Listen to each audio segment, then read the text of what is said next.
Well, hi, everybody, and welcome to this month's edition of the Information Governance Community Roundtable. Cue the applause. I am Steve Weissman of Holly Group.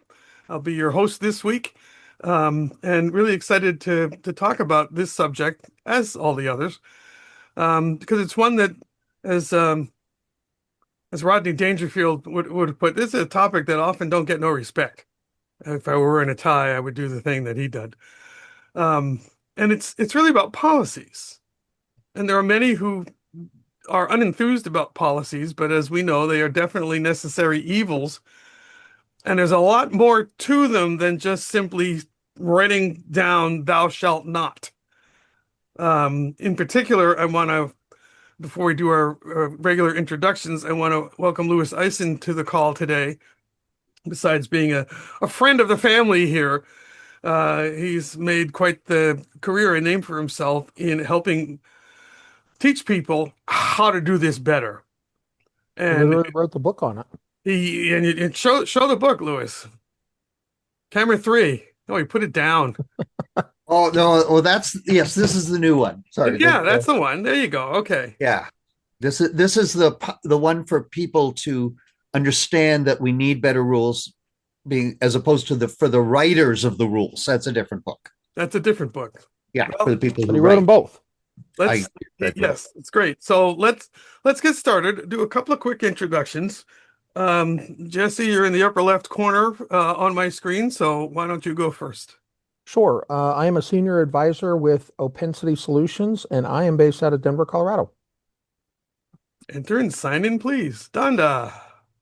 Hey everyone, Donda Young, CEO and founder of Helios Consulting. I run my own ship.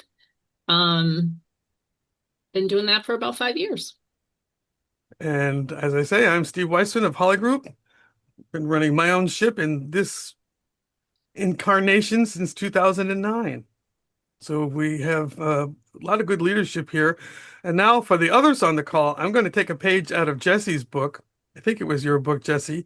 Indeed. The count of 3, want everybody all at the same time to tell us who you are and where you work. Ready? 1, 2, 3. Go! I work for the Port of Houston. Love it. Glorious Yay! cacophony. I think everybody else who didn't participate thought we were kidding. But this is, like we said, work is too hard not to have some fun at the same time.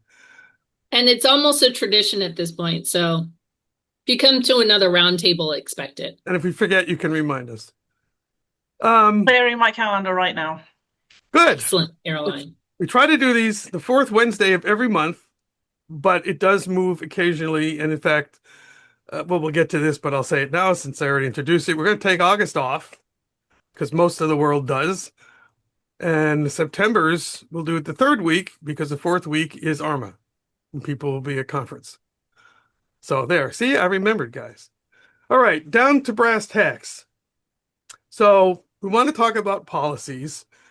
And just to set the stage, one of the issues that crops up with alarming regularity is that so many policies are written as imperatives that we end up basically disincentivizing people from following them because they feel like little children being told, clean your room.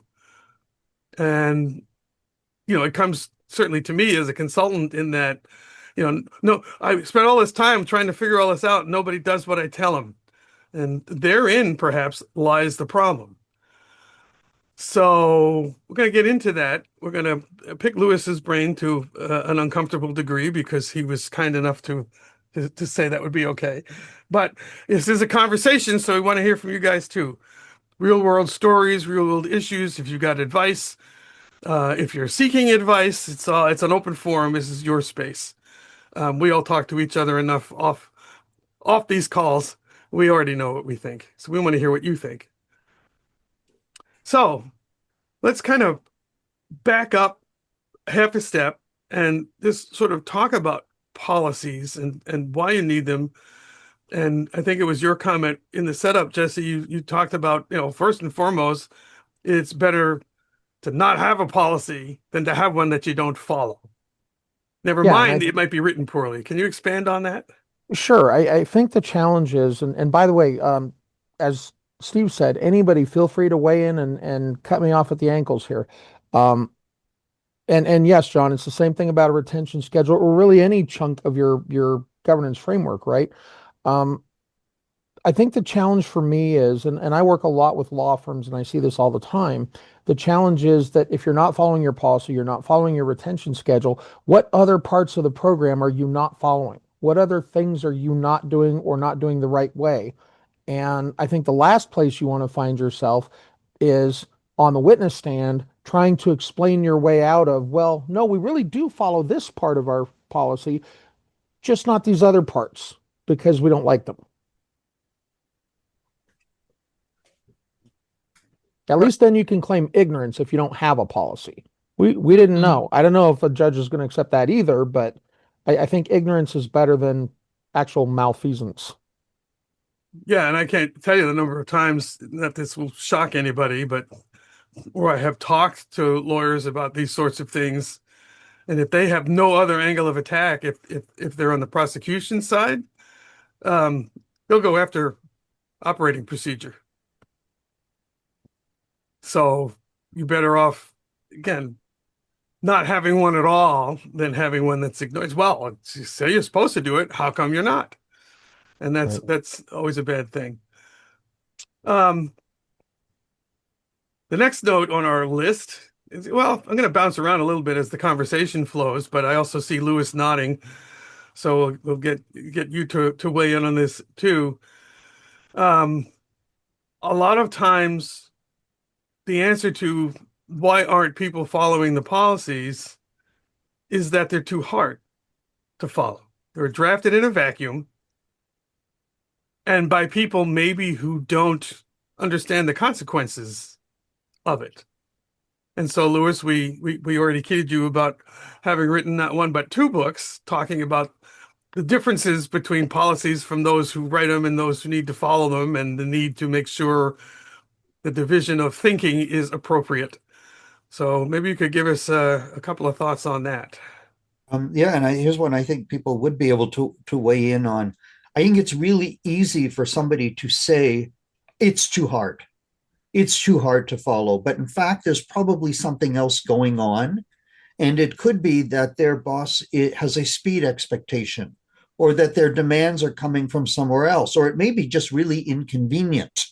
But nobody's going to tell you, oh, your policy is inconvenient. So it's too hard would be a common explanation. But I think a lot of times there's something else that's going on behind it. I'm interested in what from others think. Yeah, and I would also say that people intrinsically want to do the right thing, right?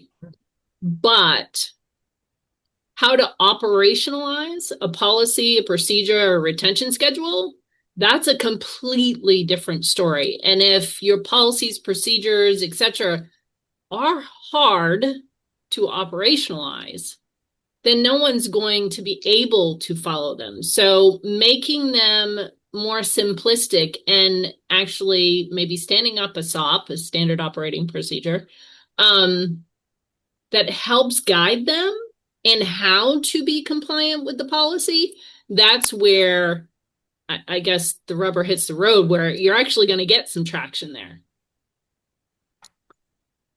You can link it to the go culture ahead. of an organization as well.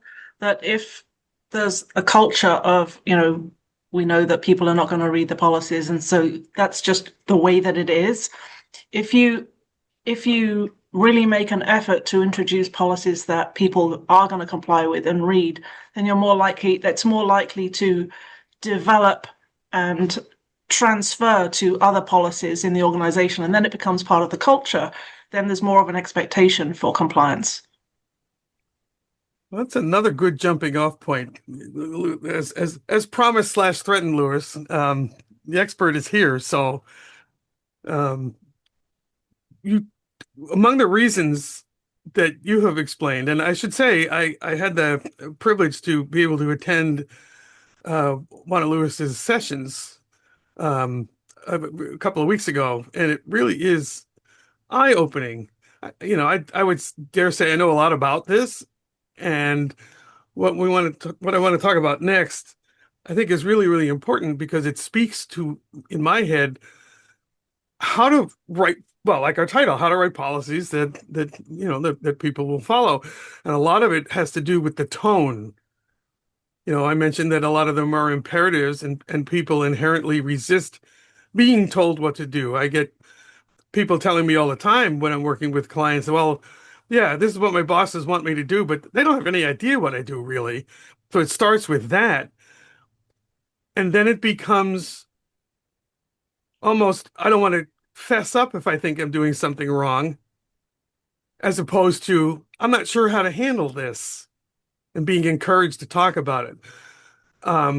So rather than steal any more of your thunder, Lewis, maybe would you mind talking a little bit about that? Because I know it's core to your approach, and I think it's absolutely on point. So I think you've got two main issues there. One is you talk about the culture of compliance. Caroline talked about that you're trying to promote a culture of compliance. And right at the beginning, Steve, you used the word disincentivizing, that was the problem. Is that a word? I would assume so, but it's the strict It language. is now. It is a disincentive to following. So that's one thing, is how can you remove all the disincentives that are in there? Maybe it's too hard. Maybe it is confusing. Maybe it is rude. So you want to remove disincentives. And then there's one other positive thing that we have to put in somehow, and I call that values ancestry, which is to be able to trace back the reason for this policy to something that has a value of relevance to the people. And a lot of times we miss that because we think it's just so obvious that, well, this is about truth. This is about accuracy. Don't we care about accuracy? But it's not clear. So that's something we have to spend time making clear. I know one of the issues I run into an awful lot, and I know you do too, Lewis, because I've actually engaged you to help me with this in the past with a client. I think that part of the reason policies are hard to follow is because so many of them are a mix of policy language, procedural language, glossaries, the history of the known universe, and it's just all kind of lumped together in this savage quilt of word salad. And do you have any thoughts on, well, I know you have thoughts because you have books on it. How do we approach those when you see a 38-page policy? How do you tackle that? So your description of all the different pieces is right, and the pieces need to be separated. From my perspective, buy-in happens at the policy level. Anybody, if they haven't bought into the policy, they're not going to buy into the procedure. They haven't bought into the policy, they don't care about the explanation. So buy-in all happens at the policy level, and that one top document needs to be as brief, clear, values-based, goal-targeted as possible. Because then you can lead them from that piece of buy-in through the standards, the procedures, the guidance, all the training. So I agree, all of the stuff has to come out. And I don't know necessarily it's a hierarchy underneath, but the values part is at the top, because if you don't agree that accuracy is important, maybe you're not working at the right organization. Good point. Donda, you're being suspiciously quiet today. No, I'm well, my head is churning. So I think if I take off my IG governance consultant hat and I put on a hat that says, I'm just the worker bee sitting inside of the claims unit, and I have to, I'm onboarded. I have to read all these policies. I have to try and understand them. How does it impact me? And when you're reading a policy, that's hard to ascertain based off of your role. And I think there's an opportunity for organizations. Yes, do attestations. Yes, I'm new to the company. I've onboarded. I've read all this stuff. I attest to that I've read all this stuff. But there has to be reinforcement. There has to be the understanding of how this impacts me, how I impact it, how do I comply. And I think that's, yes, where procedures come into play, but guess what? Even that point, from a role-based perspective, again, wearing just the worker bee hat, I don't really know how to do it well.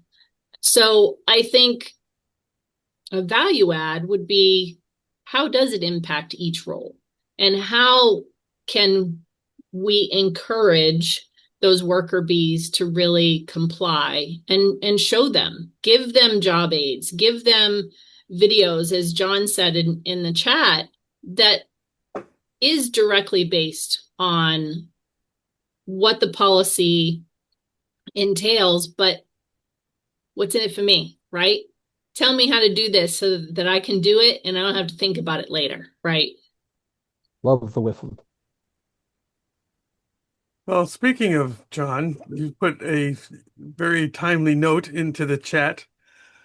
And since you asked it, I'm going to ask you for your answer. Well, But for the recording, because I don't think the chats show up in that. Here's a question that folks love to ask. Does AI warrant its own policy, or is it simply something that's baked in pre-existing policies? And I have a thought, and I know Lewis has a thought, but what is your thought? Because you must deal with this. You live with this every single day. And there was an internal dialogue about it, and one was drafted and is working its way up the approval chain, and as it stands now, we don't yet have one. But a lot of the core tenets you could find in acceptable use or data governance, and so that's the rub right there. It's just is the governance around AI already built into the policies, or do you really need it standalone? So I could really go either way. I mean, for visibility by itself, employees need to be reminded a lot about ethical AI use. So I mean, are they going to go read ethics policy, or do you need that one overarching AI policy that's going to have all the framework baked inside that policy? So I'd love to hear you guys' thoughts on that. All right, before we go back to the well yet again, I'm curious, and I told you this would happen. Brenda, do you have a thought in response to John's question? I think it depends on, there again, the culture. You probably need an overall arching policy to start out with, but then I think everything else should be already pre-existing within.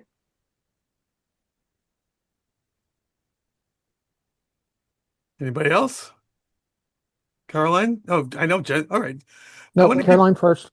Well, she didn't say she had a thought. I was Oh. just looking at her furrowed brow. That was my listening brow. We are at the start or in the early part of this process, and we are looking at having a separate policy. But I do think that there is value in reviewing the other policies and seeing where there may need to be specifics that tie into that policy that need to be called out. So it's thorny. For my part, I'm going to be a little provocative and poke at Lewis, and I expect him to round with full fury on me for what I'm about to say next.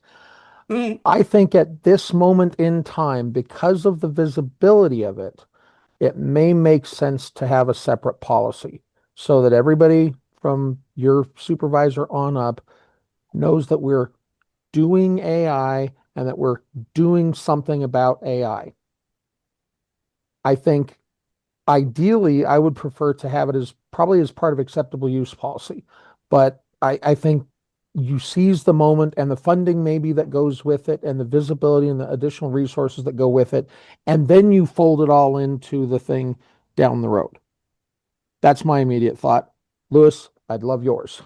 Yeah, so Jesse and I we're on opposite ends of this. This is good to know. But I follow two principles though that are guiding my. One is that policy should not have redundancy. If we have a rule that information is subject to privacy, it only needs to be in one policy and it applies to everything. Yep. Okay, so that's first rule. Second rule is the policy should be technology agnostic generally.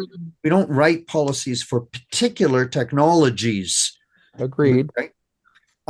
So I wonder if we can reconcile both of these. Like when I ask people, when you're going to have an AI policy, what are you going to put in there that doesn't already have a home elsewhere? The answer is for some organizations, well, they actually have all kinds of stuff that they haven't got a home for yet. Right. So the AI policy is the place it's going to go because that's the current one on the shelf. Okay, I get that. I wonder if we could reconcile this by if you were to put things in their current existing policies, but have an explanation document that consolidates everything that's relevant to AI. So if somebody just wanted to know the AI stuff, it would be like it wouldn't have to be approved separately because it's just repeating stuff from all the other policies. I wonder if that's one of the ways to reconcile that. I Jesse, okay. I'm thinking. I again at the base, I agree with you. Yeah. I'm just wondering about taking the spotlight while it's hot. But as I'm churning on this, I'm actually starting to wonder, based on some of the work that I'm doing and a presentation that I'm giving at InfoCon in October. It's focused on agentic AI, and I don't know necessarily if most organizations are going to have a policy around uh, autonomy of software agents. We That can't even doesn't. agree on the term internally. What Well, means one thing to one department? yeah. I mean, it just doesn't strike me as something that would be part of acceptable usage. I don't know that it would be part of IT acceptable usage. I mean, and there's probably other examples, but that's the one that's immediately the thorn in my foot. That's a really good one because that's probably an area nobody has policies on yet. Well, yeah. And the only thing it applies to today is AI. Right. Right. Agentic things don't apply anywhere else. So that's a very good argument. If that's the kind of stuff you're dealing with, it is a new policy frontier.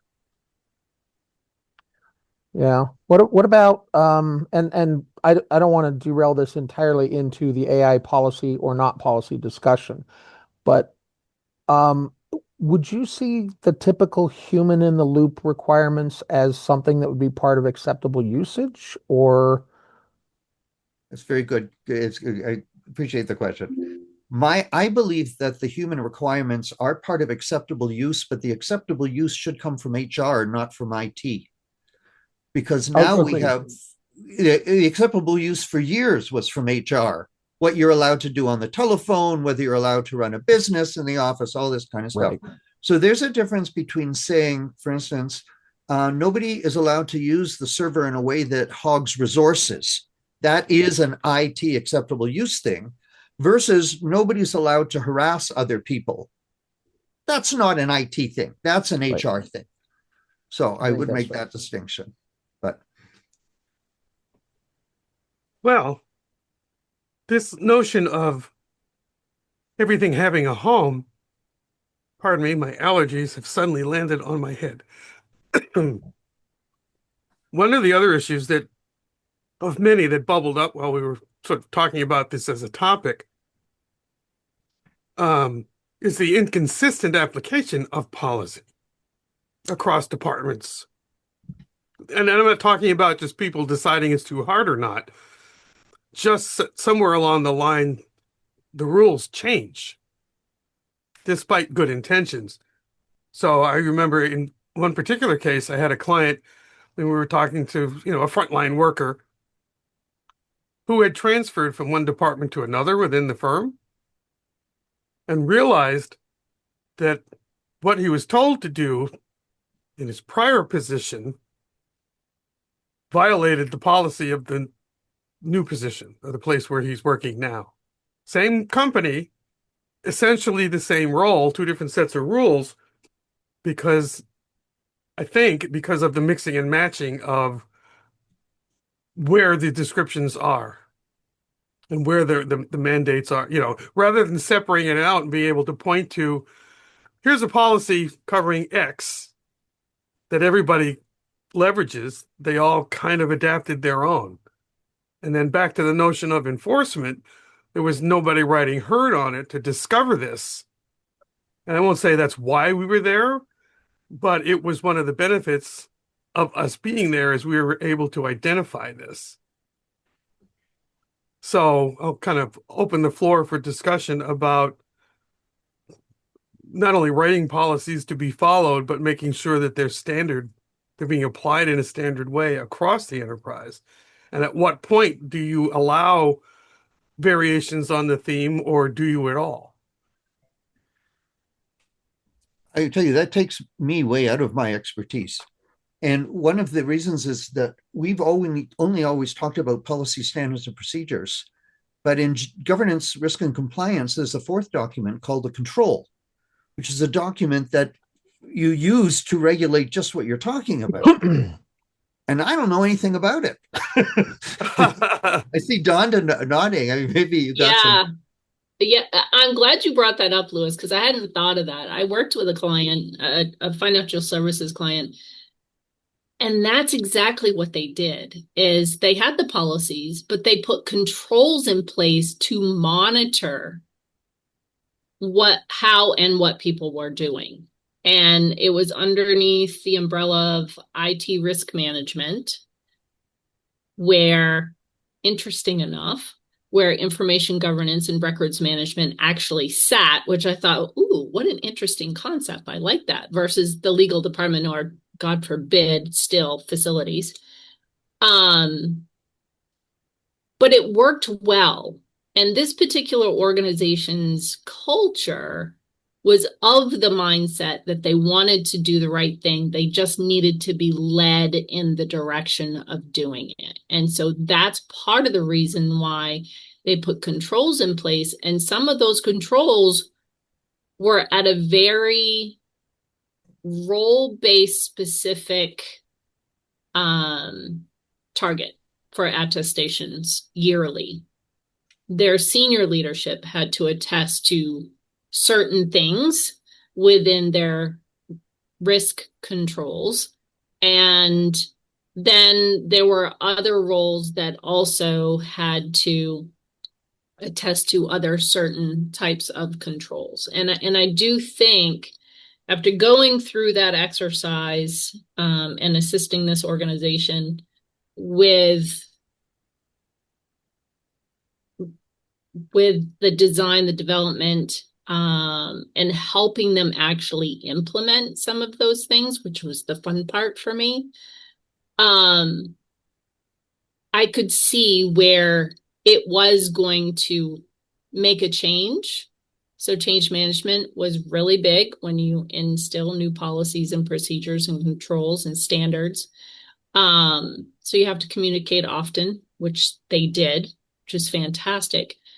But what was interesting, and I just had a conversation with this same past client, the program's going well. And to hear that the program is going well because those controls were put in place, because we put in various touch points and coordinator networks and the likes, their program's going stronger than it was when we had to reinvigorate it in the past. And part of that is because of the controls that were put in place. I want to pick up on part of that. First, I don't think we in our discipline talk enough about controls. They're out there. We have whole frameworks around them, as you mentioned, generally coming from risk management frameworks like ISO 27001, ISO 27701 for privacy, that kind of thing. And John, I tend to agree, because it just as we said earlier, if you have the policy and nobody follows it because they're unaware of it, which is change management, because they disagree with it, which is change management, et cetera, et cetera, et cetera, it's real hard to get that buy-in. But the thing I wanted to come back to is the question that Steve kind of started with here, which was inconsistency of application across departments, across locations. I mentioned earlier that I work with law firms, and everybody says their finance is unique. Well, law firms, I've come to understand, truly are unique. And there are two ways in which I think they're unique for the purpose of this discussion. One of them is that the larger law firms will often, international law firms will often use a structure that I'm going to butcher the pronunciation of called Swiss Verein. I don't know if that's how you pronounce it. It's Verein, but it basically is a consortium almost of quasi-independent law firms where you would have law firm USA and law firm Canada and law firm UK and whatever. That means that you're actually looking at things in some ways through different legal frameworks. And you may, of necessity, have to have different policy and different enforcement based on that. I'm mindful, and I'm curious to get Lewis's reaction in a second when I finish my point about that, because obviously policies are intended to be broad-based, universally applicable to the extent they can be. The other problem that I run into, though, is law firms are very personality driven. The St. Louis office is run by the managing partner or the office administrator who works with all of the partners out of that office. And that's different from the Denver office and the New York office and the, Short Hills, New Jersey office. And so oftentimes, whether a policy is even presented, much less enforced or enforced consistently, is a factor of the personalities involved. I just got done doing an assessment for a rather large law firm, and one of the things we found out was there was a policy around where information is stored. Information is stored here if it relates to a client matter, and it's stored here if it's this other thing, et cetera, et cetera. Timekeepers, i.e. the attorneys, didn't follow it at all. Not a bit. And who's going to be the one to tell the attorney billing $1,500 an hour for 2,800 hours a year, no, you have to do it this way? And I know, Lewis, that you wouldn't tell them that anyway, because that's dismissive and but the point is, who is going to suggest to the rainmaker that they have to follow the same rules as everybody else? And that's a real challenge in this. I mean, it's not exclusive to law firms, but it seems to be endemic in across the law firms I work with, at least. Well, I'll go you one further. I don't know if it's further or just piling on, but I had a client, the senior partner in this office, and they had done a scanning project really badly. There was no communication and things got lost, and it was a mess to the point where this senior partner said, "That's it. I'm not using it. I don't trust it." He got his own scanner. He scanned his own stuff, stored it in his own set of file cabinets in his own office. And then, of course, everybody else takes a look and say, well, he's doing that. Why do I have to? Yeah. So it's just a whole other layer to your point about how many offices are personality driven. This one was a real obstacle. But yeah, who's going to tell him? So, yeah, my thought, law firms are a totally different animal. There's no question about it. And I know other groups say that, but because a law firm with 20 lawyers has 20 presidents. Yes. And basically, right? And if there's a head of the firm, then 20 presidents and a chief president. But yeah, it's a total political problem. But here's a case, I think, where we could read to values, reach for values ancestry. I'm sure there's a value that rule about where to save things is trying to preserve. What is that value? What's behind it? And the value that I talk about, even when people resist, there is a value that justifies their resisting. It might be not enough time, the demands are soon, the client wants us. There's some other value, and we'd have to be able to show that the value behind this policy needs to outweigh the value of convenience or the value of individual client wants or whatever it is. So I think that's an area you can reach for. And I think that ties in, Donda, with your point earlier about the WIFM, the what's in it for me. Yeah. Yeah. It does. For sure. So should we be spending more time on controls? Like, it's not a topic that comes up in IM a lot. It's a great question. I would vote yes. And for a long time, unwittingly, I was getting there. And for me, at least in the last year, 8 months, I began to listen more carefully for the R word risk. And for a lot of reasons. Um, Not the least among them being it's very hard to sell records management and information governance inside organizations. Um, Historically, it's like selling insurance. Nobody wants to buy insurance. You need good governance. You need good practices in case you get sued, in case you have a hurricane, in case of all bad things. It's like, well, I don't want to buy that. What are the odds I'm going to get sued? He said, the week before they got sued. And then it's too late. But the underlying current, and I spent a lot of time talking to actual, people in the world who do these things. Risk was a much better phrase to latch onto, and following the logic chain, the notion of controls to mitigate risk emerged really as something that I've been trying to be more overt about during my daily life and working with clients, whether they're coming from the risk side of the business or the records or InfoGov side. That's one of the few areas I will say everybody agrees on, that risk is important, and a lot of risk and opportunity is hidden in information, and we don't know where it is, what it is, what kind of problem is it. So the short answer, Lewis, in my book is yes, we should be talking more about controls. Part of that is the way I think policies are written, because if they're more accessible and people resonate to them more easily, they're going to almost demonstrate self-controls.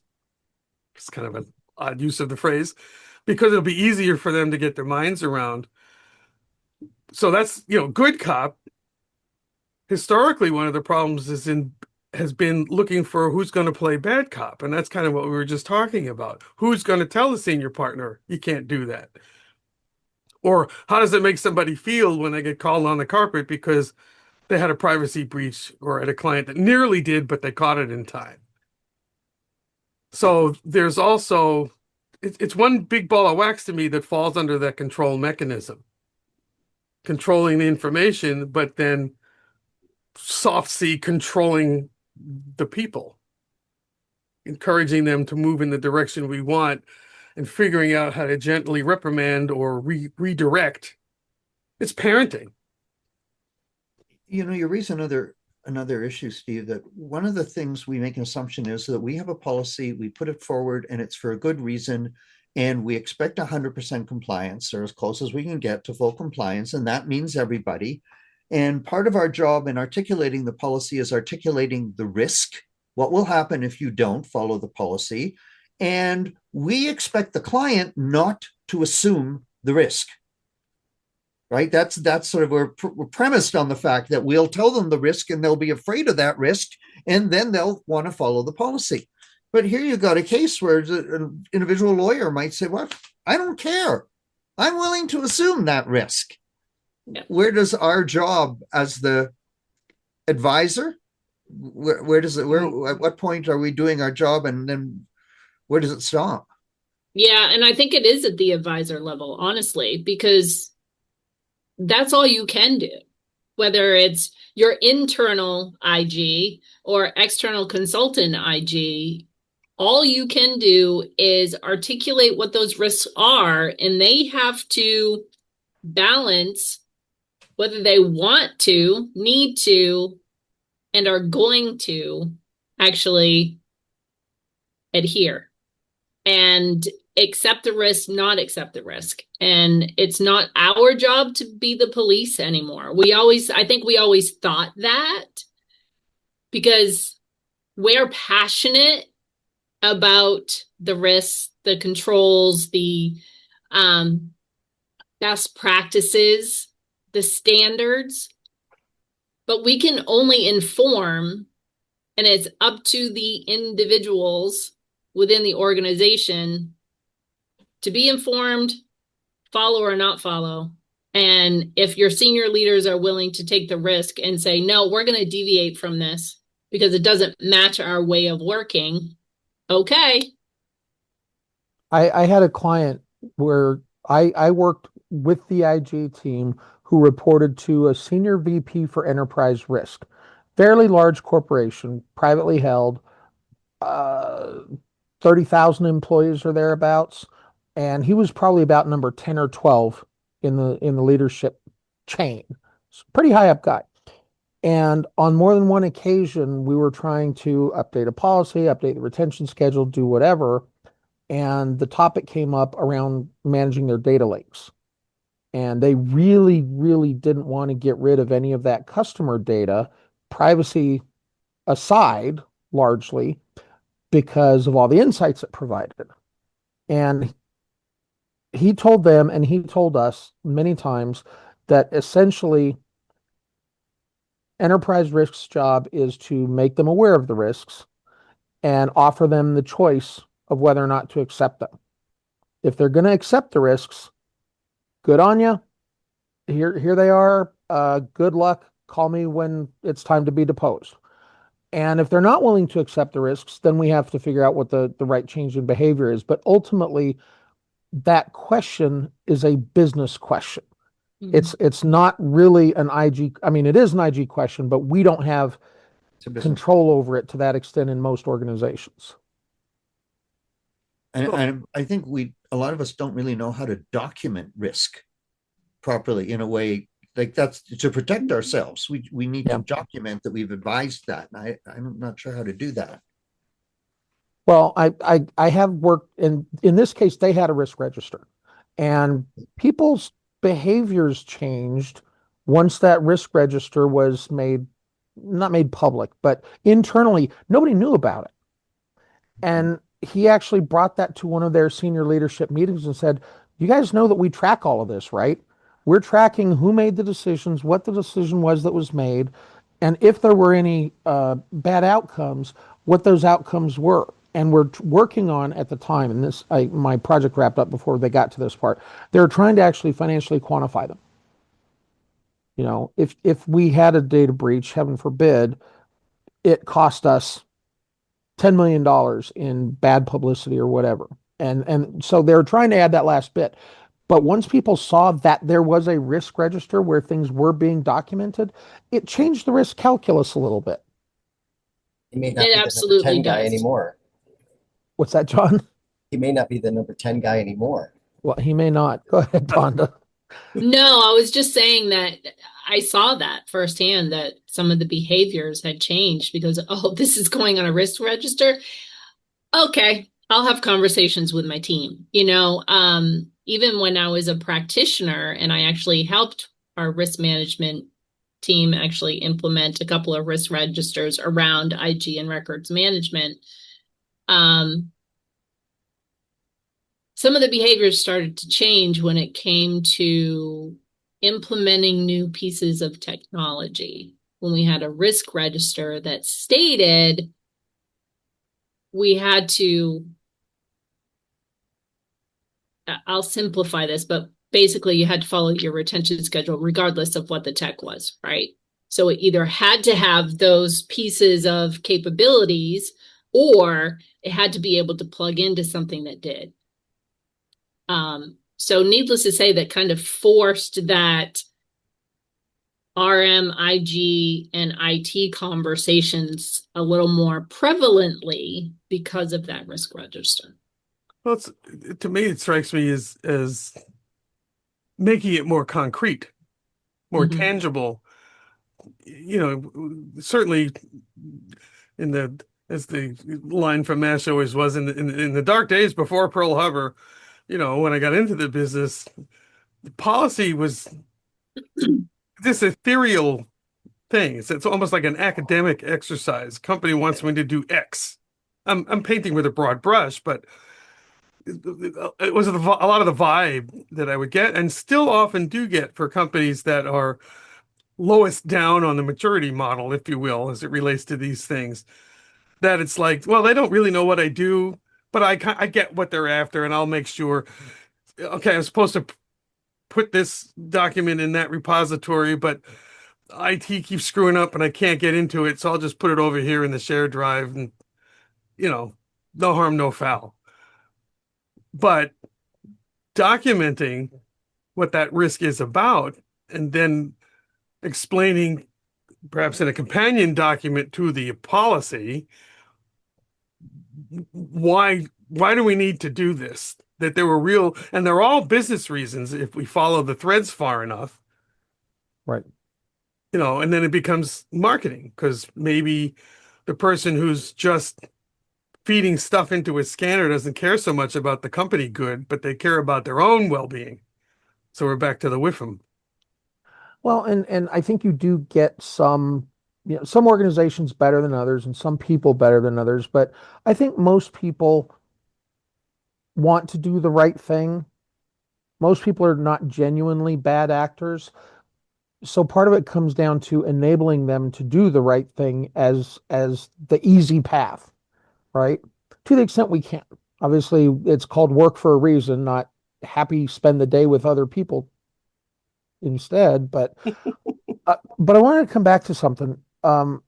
It strikes me that the risk register is kind of another manifestation of what we see as consultants, right? We show up with our briefcases and our suit jackets and hi, how you doing? Just ignore me. I'm just going to watch. I'm just going to shadow. I'm just going to take down notes about every single thing you do all day long for a week. That's my life next week. When you do that, it changes people's behavior, right? People who were watching the World Cup last week are not going to be watching it when I'm on site, and not just because the thing happens to be over, right? It's baseball, it's football, it's whatever season it is. People will be distracted, but now I'm going to be on site and I'm going to be watching and reporting. And I actually have new hires that I'm going to be kind of helping them walk through these processes that they're expected to follow. And so the person doing the work is not going to be playing Words with Friends. They are not going to be surfing the internet. They're going to be on their very bestest behavior. And so we're actually going to have, I don't know if we'll get a productivity dip because they have to explain everything, or a productivity spike because they're forced to pay attention for 8 hours. But either way, I think that risk register is almost another manifestation of that, because now there's observation. There potentially could be consequences, but there's somebody's name assigned to something, and they're responsible for the decision and the outcome. Yeah, well, that's the old story, right? How long does it take to make a widget? The consultant says, takes about a minute. Great, then I expect to see 60 widgets an hour. Yes. How come you're only Yep. producing 33? Yep.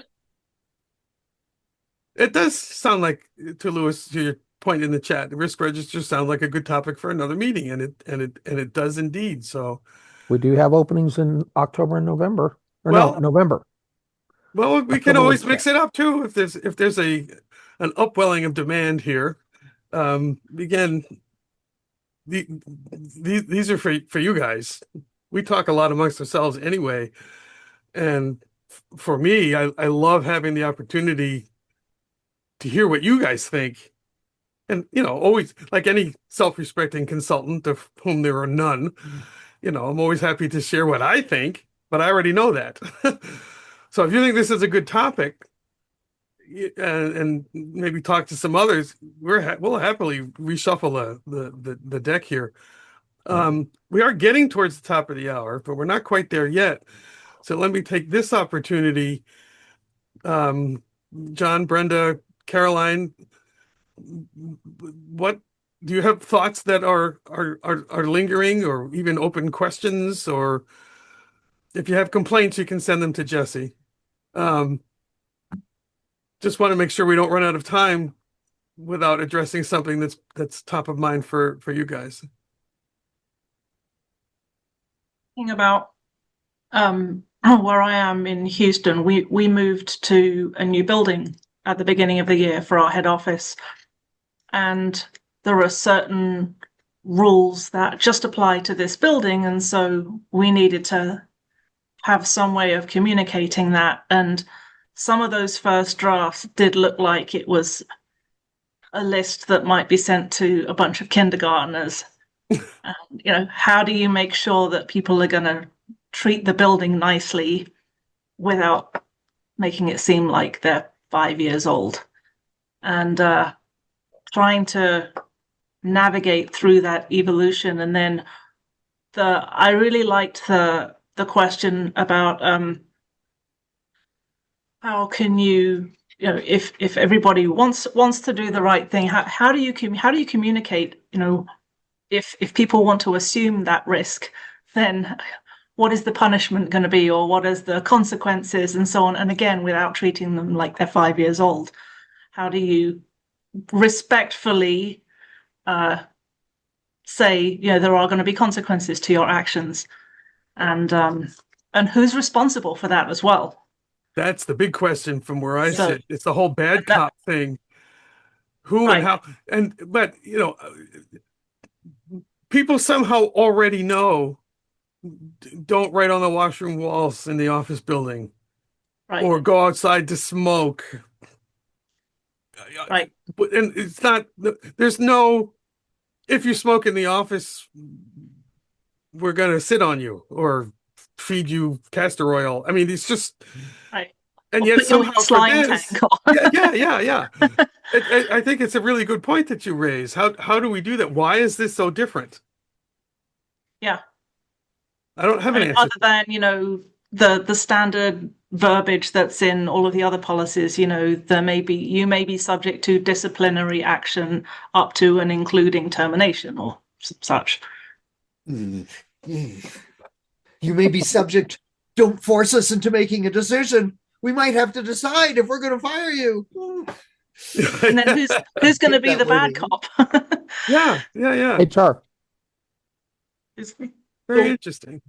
On the general computer use thing, I think a policy that says computers are for business purposes only, period, should cover everything that people need to know about what they can and cannot do. If we need an explanation page about what business we're in and what kinds of things would be and the kinds of things that are not, that can be an explanation page on the side. I think it sounds mistreating when it's in the main policy itself, as if somehow you can't figure this out yourself. But if you can just remove it over to guidance, I think you're already deferring to the nature that people are adults and would like to do the right thing. I agree with Jesse. I think most people do want to do the right thing. And I generally agree with that approach, but I'm going to bastardize a quote from Chester Nimitz about my beloved Corps in World War II. He famously said, "Uncommon valor was a common virtue." And I use this phrasing of it constantly. Common sense is an uncommon virtue. And I think you're right that most of us know not to write on the washroom walls, because who does that anyway? Somebody does, but we've all internalized that. You don't write on your walls at home, you don't write on the walls at work.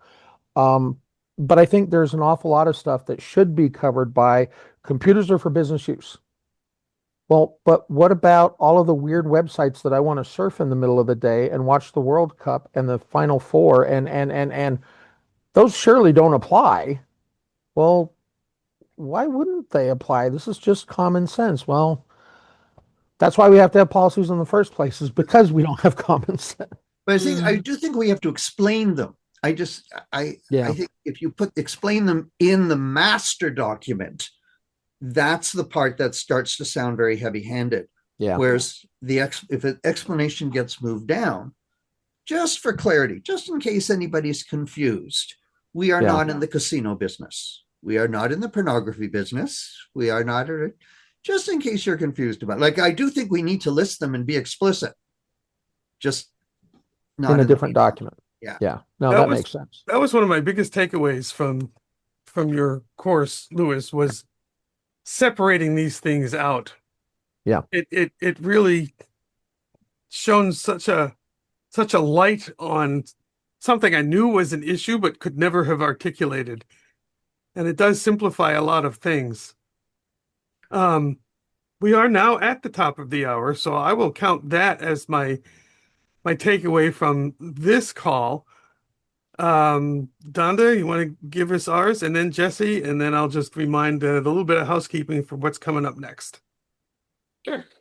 I would say when you're writing your policies, try and remove your hat. Put on the end user hat so that it is simplified, but not kindergarten simplified for them, that they can understand it easily. And as Lewis is always saying, make it friendly. Don't make it dictatorial.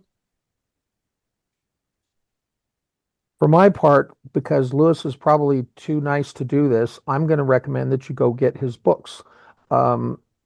I have the first one. I have recommended it to clients. I have purchased it and given it to clients. I don't have the second one yet, but I have my Amazon tab open and believe it will be on there. Lewis, it was great to have you here. And I wonder if we can get your final parting thoughts for the group. I'm just really happy that you use this as a topic. I mean, is there a more interesting topic for a Wednesday afternoon? Really? Apparently, risk registers. And it sounds like we'll follow up with that in the future. So I think we certainly have it on the list. So yes, indeed, Lewis, thank you for being our special guest here today. The rest of you, thank you for tuning in. I hope to see you back the next times, plural. We will be doing these as I said at the outset. We shoot for the fourth Wednesday of every month. Occasionally it's the third. We will skip August. Gone fishing because everybody's on vacation. We have slotted in for September. I think Donda will be our special guest. She's always a special panelist. Going to talk about communities of practice. We do have a laundry list of topics. Some we revisit from years past. And I can say that plural because we've been doing this for more than a year. But honest to goodness, we mean it when we say, if you've got something on your mind, please let us know. That's the idea, is to have a place where we can talk about what's on people's minds and hold them up to the light and turn them every which way and see if we can come up with solutions, or just sometimes it's a venting session, and that's okay too. So thank you again. We'll see you next time. Thanks, Have a good everybody. bye, y'all. everybody. Yeah. Thank you. Thank you.